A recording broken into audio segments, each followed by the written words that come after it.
Allora, sappiate che in giro è un vero disastro. Adesso devo mettermi sono in mutande, devo mettermi le scarpe per andare fuori in poggiolo, chiudere tutto perché è tutto bagnato ovunque. È un disastro. Non mi resta altro da fare che fare fuoco e incrociare le dita per stanotte, perché sarà la fase peggiore di tutto questo caos, che già è un caos. E speriamo non succeda niente qua a Borca. Comunque sono ufficialmente in ansia, io veramente una cosa del genere. Ho la mia amica del Comelico che l'hanno fatta andare a lavorare a San Candido perché la fabbrica non ha chiuso e adesso sta tornando a casa, è rimasta bloccata sulla strada e non sa quando riuscirà ad arrivare a casa, cioè poi è tra l'altro è in un posto dove c'è pericolo di caduta massimo, un casino, un disastro. Quante volte ho detto disastro non lo so. Ufficialmente a lume di candela perché non c'è più corrente. Acqua, vento, cioè di tutto, non c'è più corrente. Che palle.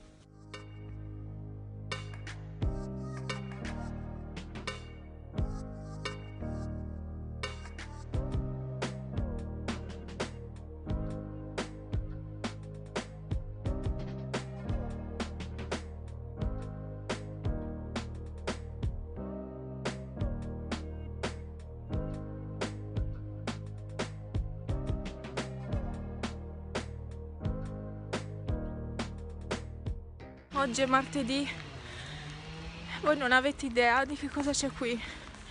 Non è venuta giù la frana, non sulle case, ma è passata tipo una tromba d'aria.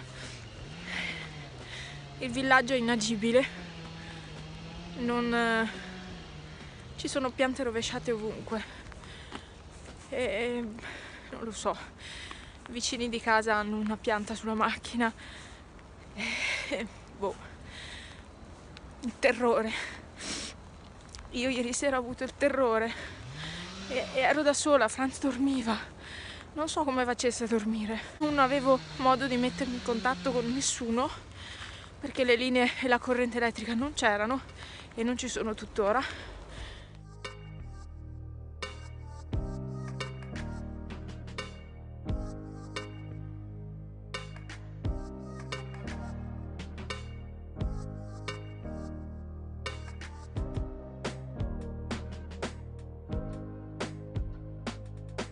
Purtroppo non so come siano gli altri posti al momento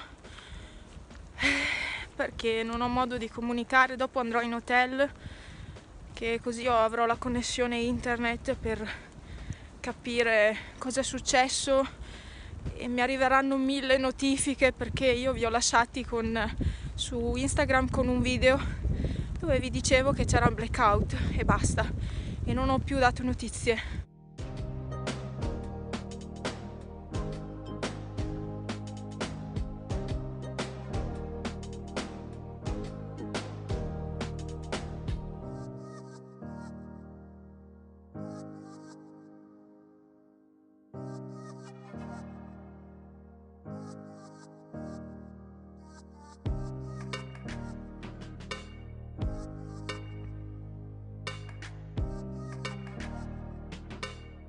Che l'avevano detto di evitare di uscire, ma c'è sempre qualcuno che esce lo stesso. Ma ieri sera faceva veramente paura, cioè mettersi in strada era da panico, era da deficienti, ecco. L'entrata alla colonia tappata da alberi caduti, mamma mia. Oh, qua è salvo, qua non c'è niente. Ecco, la spa. Bello. Oddio, sono andata nell'acqua con le scarpe da ginnastica. Volevo andare su a vedere com'era lassù, ma non so se ci riesco ad andare. Non so se mi fanno passare. Da qua si vede meglio. Lì c'era un bosco. Cioè, non esiste più. Qui ha retto, per fortuna. È venuta giù tanta roba, ma ha retto benissimo. La cascata è diventata doppia. Cioè, Devo dire che ha retto benissimo, decisamente. Quando vedrete questo video ovviamente sarà passata la situazione emergenza, però io vorrei sapere com'è messa Villanova, perché so che anche lì ci sono stati problemi, la frazione di Borca. Aspettate che devo scendere. Ok. E niente, adesso io mi vado a casa, vorrei riuscire ad andare da qualche parte. Mio papà sta tagliando, non è andato al lavoro, Franz sì, ma non posso mettermi in comunicazione con lui. E mio papà sta tagliando la pianta al vicino di casa perché vi ho detto ce l'ha sopra la macchina è andata. Pazienza, per fortuna non c'era, da quello che so io non ci sono state persone coinvolte, da quello che ne so io. Ma appunto io non ho notizie di nessun tipo. Non è scesa la frana, io penso sia un miracolo. Qui c'è la Madonnina, è quella della frana, che protegge, diciamo, la frazione, e penso sia un miracolo, perché se voi foste stati qua ieri sera con quel tempo non lo so. Io ho la lacrima facile, ma sono cose che mi toccano veramente tantissimo. Io ho passato 3 frane.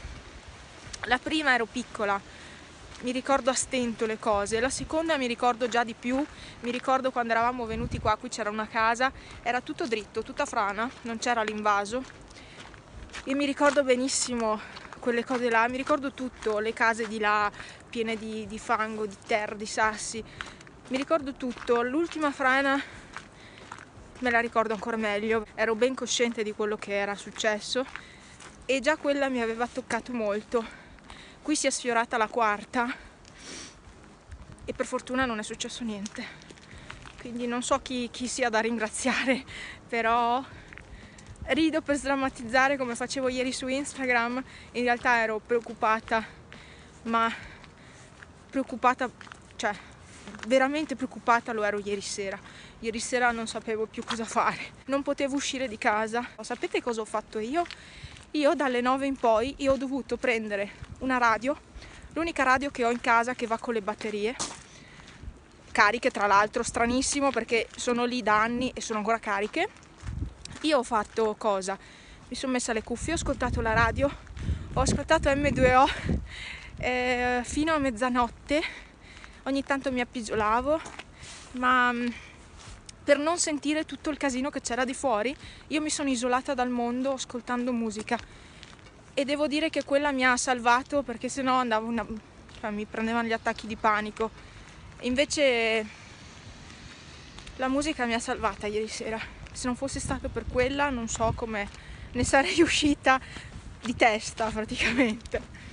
Vi sembrerò pazza in questo video, ma vi posso assicurare che la situazione non è bella e penso anche in altre regioni sia così la situazione, ma vi ripeto non ne ho proprio idea di cosa sia successo in giro.